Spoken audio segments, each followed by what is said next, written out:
Welcome to Nonprofit Stories, inspiring tales from Silicon Valley. We will explore the transformative work of nonprofit organizations and leaders who are changing our community by tackling some of the most pressing issues facing Silicon Valley. So without further ado, let's dive into this exciting conversation.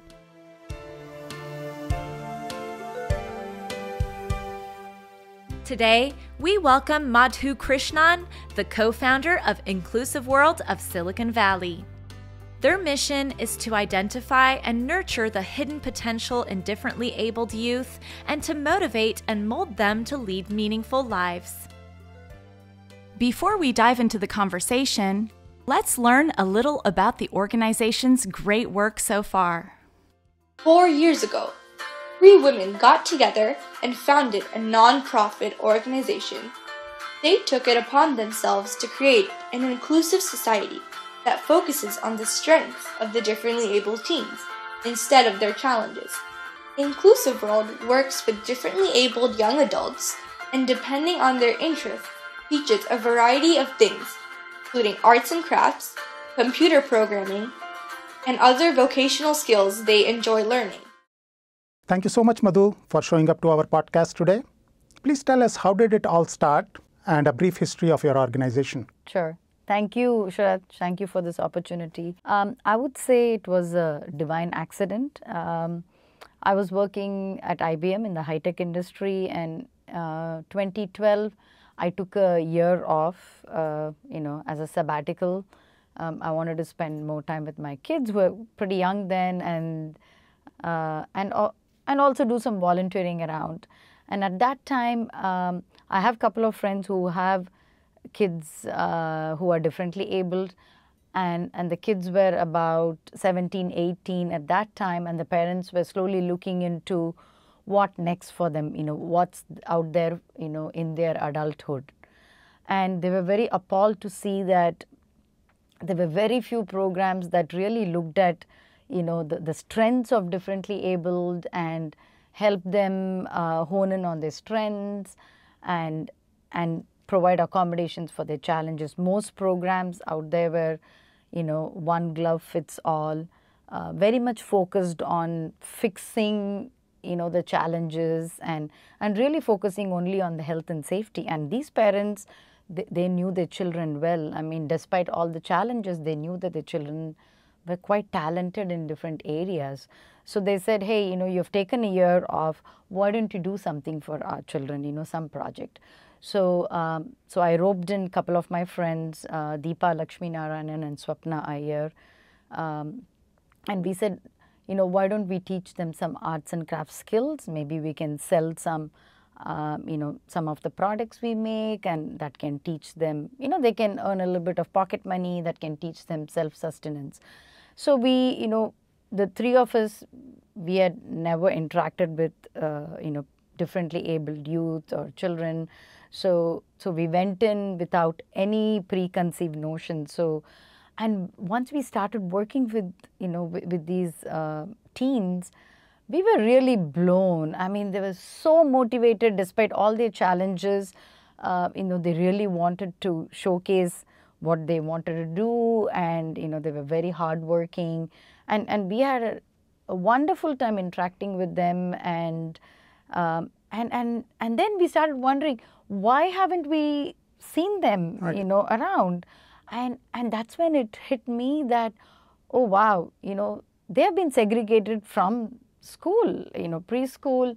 You go to elementary school, they are in a different classroom, so they never get to meet their neurotypical peers, and the neurotypical peers never get to meet them. So, they're very isolated, and once they get out of the school system, there's really no program that can take what they want to do, what they desire to do, and make that into a career or a life goal for them. So that's how we got started. And Swapna, being another techie, she said, oh, why don't we try teaching programming? Because, Sure, programming really doesn't need verbal interaction.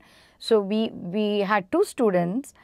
They were both non-speaking, but we were able to teach them Python programming, and we saw that they were making changes to the code, and they were following our instructions. So that's how we actually got started. And we grew very organically. The differently abled community, it's a very high trust. Only goes by word of mouth. So people have to really trust you to come to you, and when they tell their friends, they come to you. So that's how we have grown organically. And even our programs, we have always listened to people. What do you want to learn? Somebody will come and say, oh, I've been wanting to learn Excel or accounting. And then we have added those programs.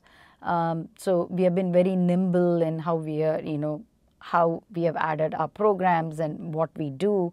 And always listen to people, and we'll always ask these questions. What do you want to be when you grow up? Sure. And what are your dreams? That's a favorite question to ask kids, right? Yes. And then we learned somewhere along the line that it's called person-centered practices. So, you put the person in the middle and center, your services around that. So, fast forward 11 years now, we offer a variety of high-tech classes. We do placement services. We do person-centered services. So that's how we all got started. In 2014, we became an official nonprofit. Yeah. Oh, it's an amazing journey, isn't it? Yes, absolutely. Yeah. So tell us about a transformational story which involves your organization. Yeah, absolutely. So, whenever I think of a transformational story, this person always comes to my mind. I mean, I cannot name him for confidentiality, Sure. but he came to us in 2013. He was in high school, really struggling to finish high school, but he wanted to finish high school. He came to take a Python programming class. He did fairly okay in the class, and he wanted to do accounting and economics. So our treasurer, Janaki, she's an accounting professional. She said, okay, I'll teach him accounting one-on-one. And she really got to interact with him, and she learned that he wants to work, because his self-confidence and esteem was so low. He really wanted to earn and be independent. So we found a thrift store in San Jose. It's called Tom's Thrifts and Treasures, and they were hiring differently abled individuals. Oh. Yeah. That's good to know. Yeah. And so we placed him there, and he loved it there. I think the people were very supportive, and he got to meet customers. So, those kind of interactions, being on the cash register and also doing back-end jobs. He really learned a lot on the job. He had graduated high school by then, and he was taking our Excel classes, our software testing classes. And slowly we could see him grow as a person. And he enrolled in a community college, but things in community college, they were not going well because he really did not have the support system there. Right. And then, unfortunately, the thrift store closed down. Oh. And was that during the COVID time or prior to that? No, it was prior to COVID. Okay. Yeah. And he also, along the way, dropped out of community college because he really wasn't getting the support. But we could place him at the Amazon Sortation Center through our partners, ArcSF. Amazon Sortation Center is a very high-paced work environment. I think people know about that. Mm-hmm. It's not a secret. Sure. But he did well there. It wasn't easy. He was among everybody. He was working in a very inclusive environment. He had managers who were very supportive. He also had managers who were not. But he survived through all that. He did really well. In the meantime, he learned skills like software testing. We did a UI UX design course through another partner called Clearly Blue. He learned that, and then he went and re-enrolled in college. He's doing multimedia studies. Now he's working at Great America.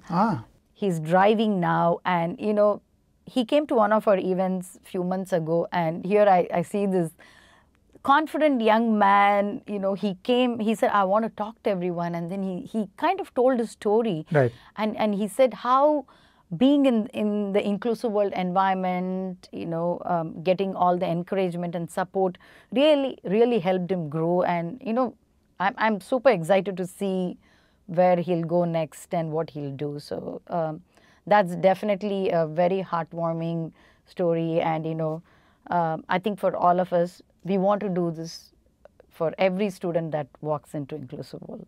That's so inspiring, very inspiring story. So while doing all this, right, what challenges do you and your team face and how do you overcome them?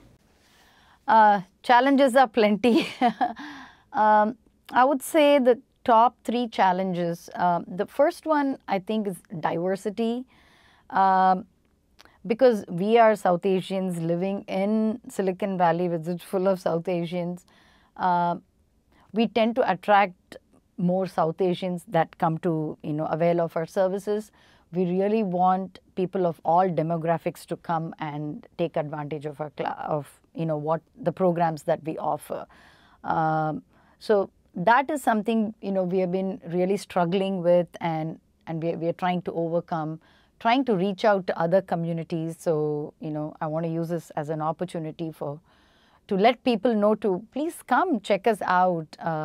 We definitely want to serve everyone, and all our teachers and leads, they're all from, the Silicon Valley high-tech industry. So the talent pool is great.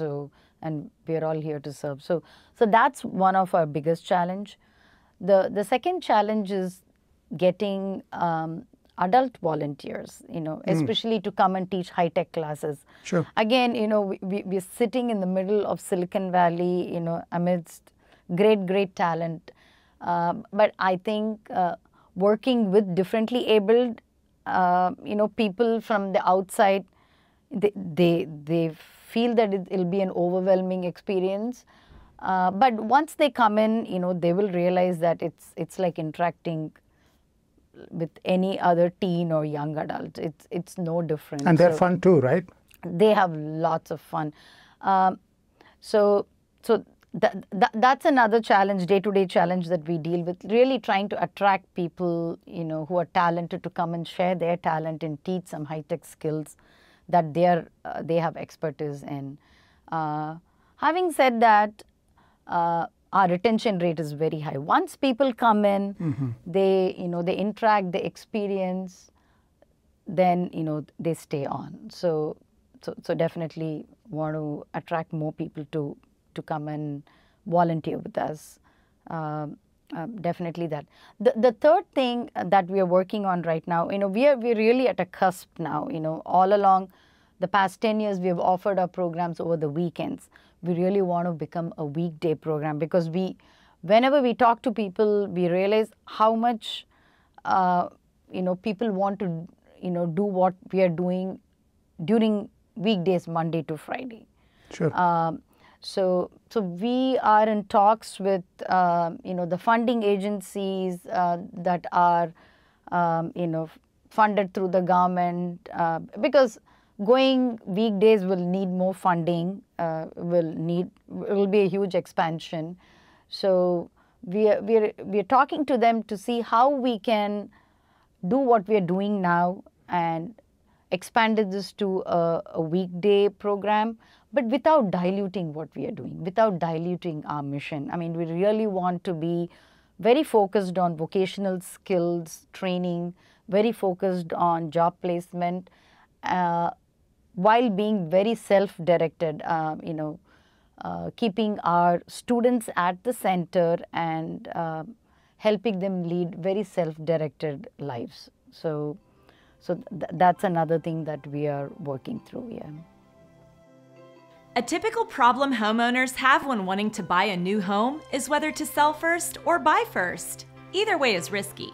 When ready to look for a new home, TradeMyHome.com, powered by Your Home Sold Guaranteed Realty, offers an upfront guaranteed cash offer on your current home. Are you moving in the next 3 to 6 months? Text PAIR to 408-740-7400 for a free and no obligation professional equity appraisal report, exclusively for Nonprofit Stories podcast viewers. For more information, visit trademyhome.com or call 408-740-7400. Remember, at trademyhome.com, your home is sold guaranteed or we'll buy it. How do you collaborate and network to resolve some of these challenges for you? Absolutely. So the one thing we realized very early on is, the number of people that work with differently able. Like I said, it's a very isolated place in some sense, but there's a huge sense of camaraderie. In 2013, we were just doing like a bunch of three ladies doing a project, and but Gina, Rajni Madan, she offered their center to us to run our programs. So they are volunteers with you? No, Gina is the organization. So they had a space. Gina is the organization. Yeah, okay. Yeah. They had a space, so they said, okay, come and run your program here. So they offered this space. And as we move all along, our SF, they're a huge 60-year-old organization in San Francisco. They are our placement partners. We have placed our members in jobs through them. And now, as we are looking into becoming a day program, we have been talking to Hope Services, Cedars of Marin, and of course, our dear friend Diana Pursai from College of Adaptive Arts. People are so forthcoming with information, and they're directing us, they're telling us the pros and the cons of being a day program. And the way that helps is it really cuts out our learning curve, bringing ourselves up to speed on the policies. We have David Grady from the SCDD who's helping us. So many people, that are helping us, and people from the community. Mr. Mani from Shasta Foods, he's always been offering us seasonal jobs. We have had Patelco and Insight giving us internships and other opportunities. So, we're trying to reach out to also local organizations to get volunteers, working with people, and in networking and collaborating, and that's the only way to grow. Yeah. What is your vision of your organization in future? So my vision from day one has been this Inclusive World Center. We have taken the first huge step. So last year we opened a center here in Milpitas, Inclusive World Center, where we offer programs over the weekends. But the next 3 to 5 years vision, which we are very actively working towards, is really having an Inclusive World Center, which is a weekday program, weekdays as well as weekends, but start a day program where we offer transportation, so people can, don't need to worry about transportation. So they can come to the center, and we will work with every individual, and based on their interests and abilities, really design the day for them. And the day will comprise of some skills development, some vocational skills development. Maybe they want to learn something. Maybe they want to learn Excel or programming. Or they want to work in our small business unit. So we have a products unit, and we have a photo scanning, photo digitization unit. So, maybe they don't feel comfortable going out and working in an integrated, competitive environment. So they can work in a space that they're comfortable in. We want to also do job preparation, preparing job coaching, interview prep. If people want to volunteer, we can take a group of people to go volunteer, or like how we do with Shasta Foods now. We go there to do seasonal jobs. So we really want to offer this variety of vocational skills training, job opportunities, and so that individuals, differently abled, young adults, youth can come in and they can really have a very meaningful day, and in the evening go back home happy, and really, much like the typical kids, once they are out of the school system, they are working towards college and career. So pretty much the same for differently abled. So that's what we really want to do. What are some key strategies which you have used and which have made you so successful? Sure, yeah. I think all our key strategies basically came from, I think, listening really well to our members, their families and their needs. And it wasn't something that, that we planned and did. But somehow, I think that was the culture of the organization from day one, because all of us who started the organization came in without the experience of working with differently abled. And I think that really turned out to be a blessing in disguise for us, because we really had to listen to people to learn, and we didn't have any preconceived notions. So I think being person-centered has really helped. And once we realized that this is working, we went and got trained in person-centered thinking and practices, all of us, and that's mandatory for every volunteer, for every adult volunteer. So you have a training program for your volunteers too? Yeah, so this is a training program that's offered by HSA and other organizations. So we take the training program, and when a member walks into our door, the first thing, even for volunteers, the first thing we do is create a one-page profile for them. So it's a one-page document about them, which starts with what are their strengths, what is important to them, how best can we support them, because we also have to look into the challenges and see how we can accommodate. And then we ask questions about what are your dreams, what are you really looking to learn, what do you really want to be when you grow up, and we also try to get the best match. Who are the people that will work best with you, because all our classes have one-on-one peer volunteers who are high schoolers and college students. So we match our student with a volunteer, so they work one-on-one, they work together, they make friends with each other. There's a bond of friendship and trust. So our person-centeredness, person-centered practices is our key strategy, and I think that has led us to our progress, hopefully, in the right direction, because we are constantly listening to the people we serve. Thank you so much, Madhu, for giving us your valuable time today, and we wish you good luck. Thank you so much. Yeah, thank you for this opportunity. Absolutely, and let's stay in touch. Okay, yeah, absolutely. Thank you. Thank you. It's time for our trivia question to win prizes. This section is hosted by our AI host, Kay. Hi, this is Kay from TradeMyHome.com, powered by Your Home Sold Guaranteed Realty. Your home sold guaranteed, or we'll buy it. Here is our NPS trivia question. Which famous actor founded the JP Haitian Relief Organization to provide aid and support to Haiti after the earthquake in 2010? And your options are Leonardo DiCaprio, Brad Pitt, or Sean Penn. Winners will get a $25 Amazon gift card and recognition in our next episode. Submit your entry on our website, trademyhome.com/NPS, or by scanning the QR code on the screen. Only the top 3 correct entries will win.